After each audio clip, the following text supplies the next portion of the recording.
আজি আমি চিৰাং জিলা হিচাপে, গোসাইগাঁও জিলা হিচাপে আৰু কোকৰাঝাৰ জিলা হিচাপে আমি আমাৰ দলৰ কৰ্মীসকলক লৈ পেলাই যোৱা MLA ইলেকশ্যনৰ যিটো ৰিজাল্ট, যিটো ফলাফল, সেইটো লৈ পেলাই আমি আলোচনা কৰিছোঁ।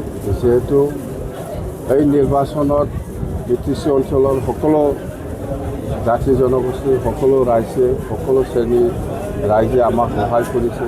এতিয়া জিকি যোৱাৰ পিছত যিহেতু চৰকাৰ এতিয়া BTC চলি আছে, 6 মাহ হৈ গ'ল আৰু দিছপুৰৰ অতি সোনকালে চৰকাৰ বনাবলৈ গৈ আছে NDA হিচাপে। তো এতিয়া যিহেতু ৰাইজে আমাৰ কথাৰ ওপৰত বিশ্বাস কৰি পেলাই আমাক সহায় কৰিছে, তো আমাৰ কৰ্মীসকলেও, নেতাসকলেও বহুত জেগাত বহুত প্ৰতিশ্ৰুতি দি আহিছে। তো সেইটো আমি কেনেকৈ কাম কৰি যাম, কেনেকৈ ইমপ্লিমেণ্ট কৰিম, এইবিলাক কথা মই দলৰ কৰ্মীসকলৰ লগত শ্বেয়াৰ কৰিছোঁ আৰু সকলোৱে একমত যে আমি প্ৰত্যেকটা ডিষ্ট্ৰিক্টত ডিপাৰ্টমেণ্টেলি আমি ৰিভিউ মিটিং কৰিম।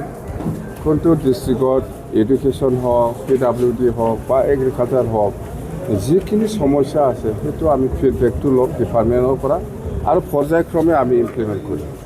কাম কৰাটো আমাৰ দায়িত্ব। এতিয়া ৰাইজে আমাক ইমানেই বিশ্বাস কৰিছে যে আমি যিটো কৈছে সেইটোকে বিশ্বাস কৰি পেলাই আমাক জিকাই দিছে। এতিয়া আমি ৰাইজৰ এইবিলাক সমস্যাটো সমাধান কৰাটো আমাৰ দায়িত্ব।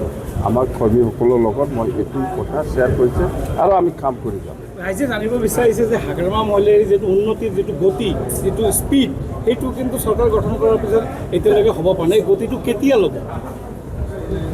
নাই, চৰকাৰ হৈছে 6 মাহ হৈ গ'ল, কিন্তু চৰকাৰ হ'লেও আমি আমাৰ দিনত, চৰকাৰৰ দিনত নতুন বাজেট আমি পইচা পাবলৈ সক্ষম হোৱা নাই। জুলাইত বাজেট হ'ব, নিশ্চয় জুন বা জুলাইত বাজেট হ'ব। এই বাজেটত যেতিয়া পইচা আহিব তেতিয়া আমি কামটো কৰিব আৰু ইয়াৰ কাৰণে আমি এই মে' আৰু জুন মাহৰ ভিতৰত প্ৰত্যেকটা ডিষ্ট্ৰিক্টত ডিপাৰ্টমেণ্টেল ৰিভিউ মিটিং ল'ম বুলি কোৱাটো ইয়াৰ কাৰণে আৰম্ভ হ'ব। নতুন চৰকাৰ হৈছে হয়, কিন্তু আমাৰ হাতত নতুন পইচা আমাৰ হাতত অহা নাই। যদি কিবা কৰবা যদি এটা দুটা কাম হৈছে, সেইটো কিন্তু প্ৰমোদ বড়োৰ দিনত পইচা থাকি যোৱা, সেইটোকে আমি কাম কৰিম বুলি কৈছোঁ। কিন্তু আমাৰ ফ্ৰেছ নতুন চৰকাৰৰ দিনত, আমাৰ দিনত নতুন ফ্ৰেছ গভৰ্ণমেণ্ট অফ ইণ্ডিয়া বা গভৰ্ণমেণ্ট অফ আসামত পইচা আমি হাত দিব পৰা নাই বা আমাৰ তাত অহা নাই। জুলাইত বাজেট হ'ব বা জুন লাষ্ট পালে হ'ব পাৰে, আগষ্টৰ পৰা আৰম্ভ হ'ব। 20-25 বছৰ, 15 বছৰৰ কথা কৈছে। আমি 15 বছৰটো BPF এই BTC চৰকাৰৰ থাকিব, দিছপুৰতো NDA হিচাপে 15 বছৰ নিশ্চিন্ত কোনো জিলাই। বিৰোধীৰ 12টা বজাই 12 তাৰিখে 12জন মন্ত্ৰীক লৈ 12টা বজাত দুপৰীয়া মন্ত্ৰী হিমন্ত বিশ্ব শৰ্মাই শপত ল'ব। তাত আপোনাৰ মন্ত্ৰী থাকিবনে নাই? মই মন্ত্ৰী বিচৰা নাই।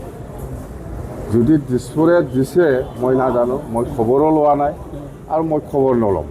যিহেতু মই মন্ত্ৰী বিচৰা নাই, যিহেতু আমি মন্ত্ৰী বিচৰা নাই, আমাক লাগে উন্নয়ন। BTC স্পষ্ট কথা, আমাৰ বাজেটটো বঢ়াব লাগে। বিধানসভা নিৰ্বাচনত কংগ্ৰেছৰ শোচনীয় পৰাজয়ৰ কাৰণ কি হ'ব পাৰে? কংগ্ৰেছৰ কথা মোক নুসুধিবি, একদম কংগ্ৰেছৰ অৱস্থা খুব বেয়া। 15 বছৰতো আৰামত উঠিব নোৱাৰিব, ইহঁতে নোৱাৰে। যেনেকুৱা আমি কাম কৰিম না, অপজিশ্যনে পাত্তাই নাপাব, উঠিব স্কোপেই নাপাব।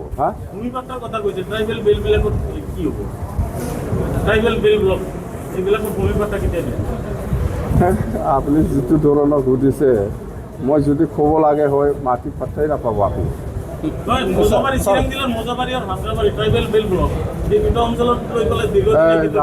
এইবিলাক নুসুধিবি, এইবিলাক আমি কথা নাপাতিম। এইবিলাক মাটিৰ পাত্তা লাগে, মাটিৰ পাত্তা দিম। নিৰ্বাচনৰ পূৰ্বে আপুনি কৈছিল যে ABPL 0 হ'ব, এতিয়া ABPLৰ ভৱিষ্যত কি হ'ব? 0 হৈছে কি?